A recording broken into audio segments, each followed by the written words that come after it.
Hello guys, ayan, papasok na tayo guys. Pasok na tayo sa trabaho.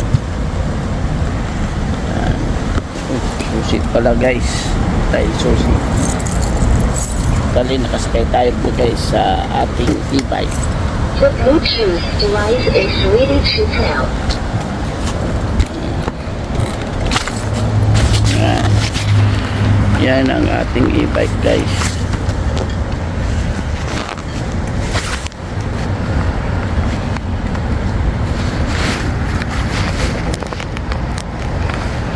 E-bike natin.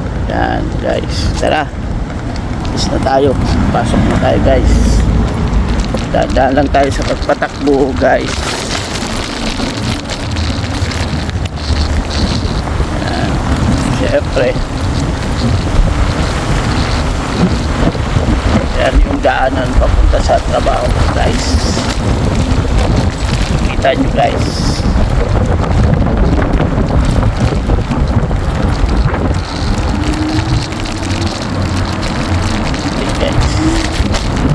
Ayusin ko na yung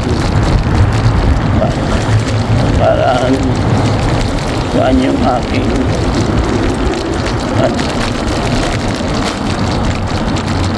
may diferensya yung ating e-bike na.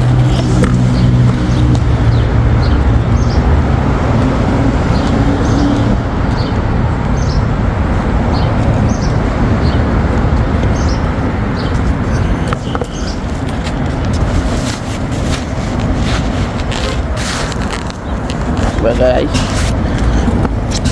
handa lang tayo sa pagpatakbo.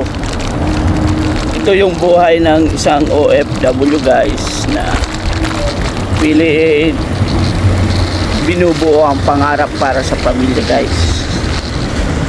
Yan, kikita nyo ba guys yung dinadaanan ko? Yan.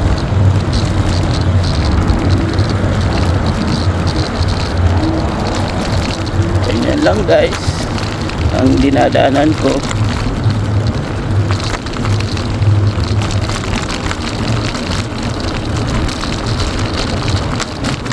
Ito lang ang buhay ng Saudi. Ang inyong kabululan pala guys ay nasa Saudi Arabia. Isa sa OFW na nangangarap para sa pamilya guys.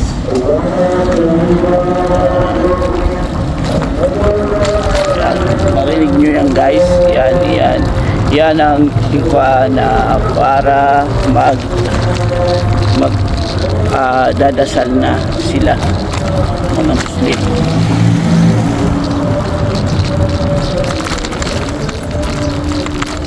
Okay, dandahan lang tayo guys.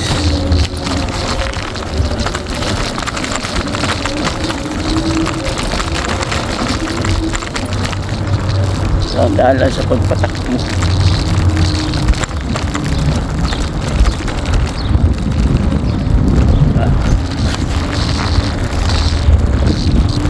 Ganyan ko guys. Dandahan lang ang pagpatakbo natin guys. Ganoon ang buhay ng ngayon Ramadan dito guys sa Saudi. Ganun ginita yung Ramadan. Ibig sabihin parang pag-aayuno sa paniniwala nila sa Muslim. Dahil bilang pagrespeto natin sa mga kapwa Muslim, ginagalang din natin yan sila. Kaya hindi tayo pwedeng halimbawa, katulad ngayon, nag-aayon sila, bawal silang uminom, kumain sa ganitong oras. Pwede pa silang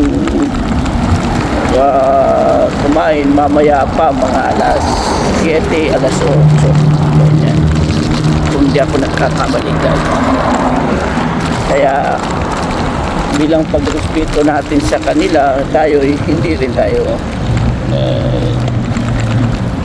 kumakain, sinasabayan din natin sila bilang pagrespeto sa kanilang layunin, pag-aayon. galang din natin kanilang relihiyon, sila Muslim. Kasi nandito tayo sa bansang Saudi Arabia, mga kabubulan.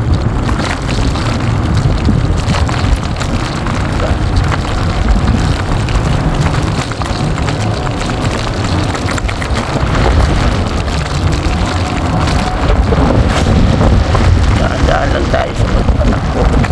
Kasi mamaya pa naman totally ang pasok guys eh. Kaso lang ako gusto kong maaga at totaling may service naman kami guys. Kaso lang hindi ko na inaantay yung service. Gusto ko dito ako sumakay sa aking munting e-bike guys, para pag ganito makaka-vlog din ako, makapakita sa inyo kung anong nangyayari sa araw-araw sa Kabululan, anong trabaho ng Kabululan, ganyan, diba?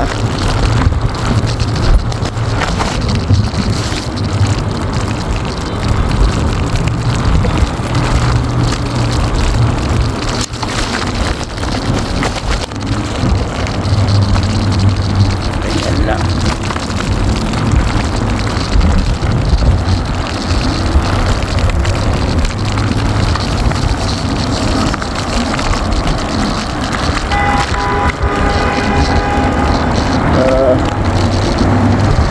Ako nagsushortcut lang ako guys, hindi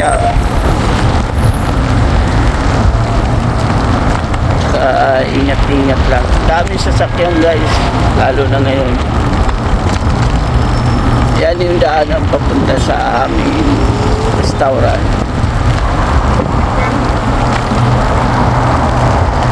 Pero hindi talaga ako dyan dumadaan sa main road. Dito ako sa yung may shortcut guys, kasi para ingat, kasi masyadong maraming sasakyan, kaya nagsushortcut ako guys sa mga daanan dito. Kasi guys sa shortcutan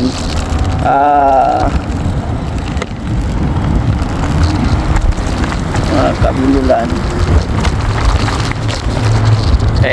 kuan dito yan guys,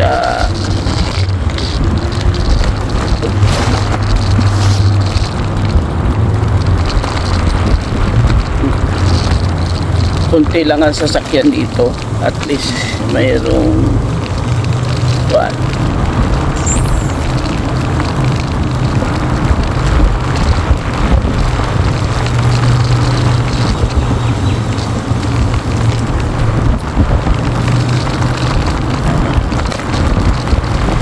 Sasakyan man dito guys, pero konti lang, gaano kadamihan.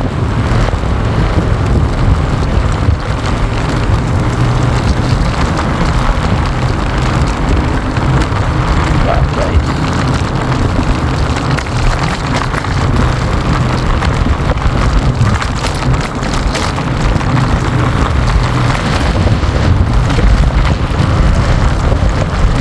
ganda ng daanan, di ba guys? Napakatahimik, mga Kabululan. Dahan-dahan lang takbo ni Kabululan. Ayan.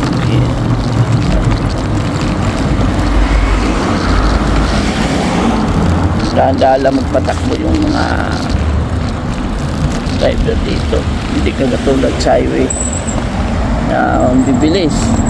Kaya hindi ako gaano doon dumadaan guys.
makikita niya yung hospital na yan, yung Dr. Suliman Habib.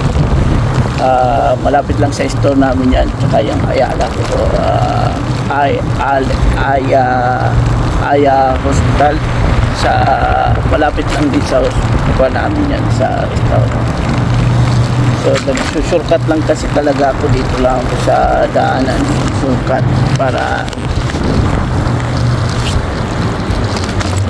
para walang ganong sasakyan, mga kabululan, di ba?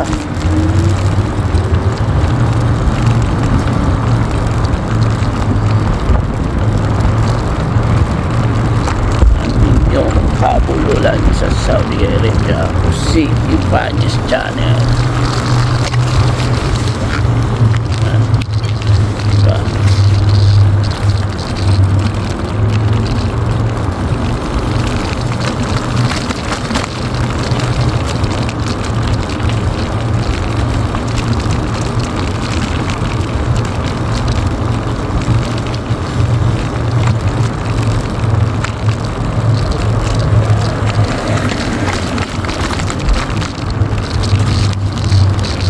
Ang inyong kabululan sa Saudi Arabia, ako si Ibanez Channel, ang nag-iisang kabululan.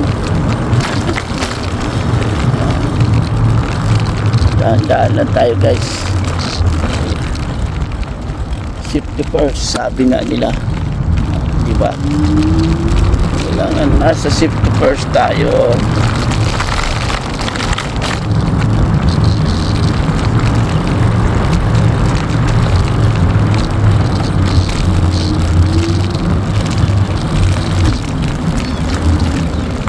Daan lang magpatakbo.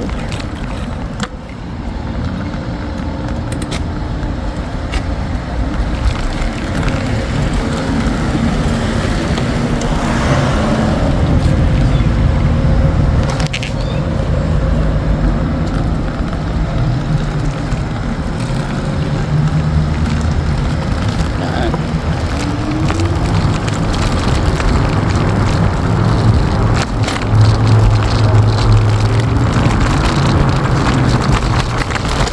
Bayan.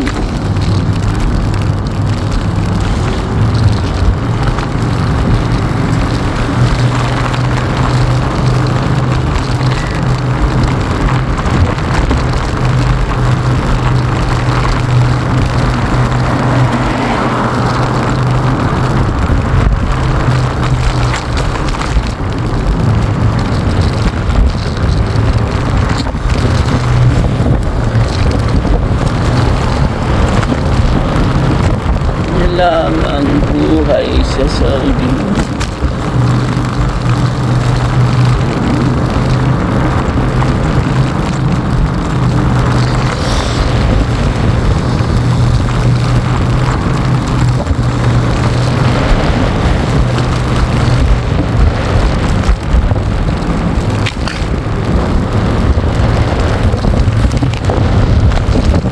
Mga kababayan, malapit, hindi na ako malaya, malapit na ako sa trabaho ko, mga kapululan.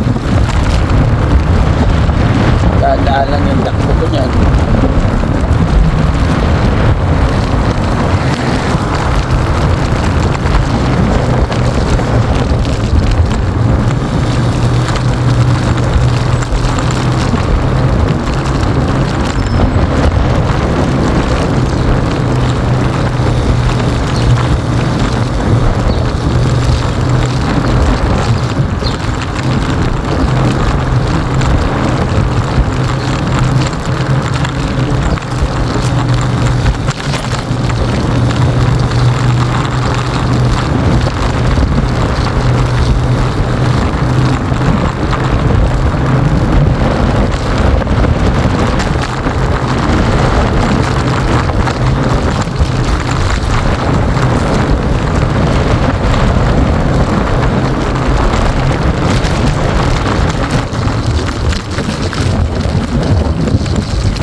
O, sir.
Guys, dito na tayo sa trabaho.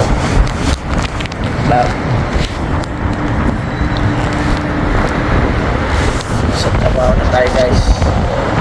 Kaya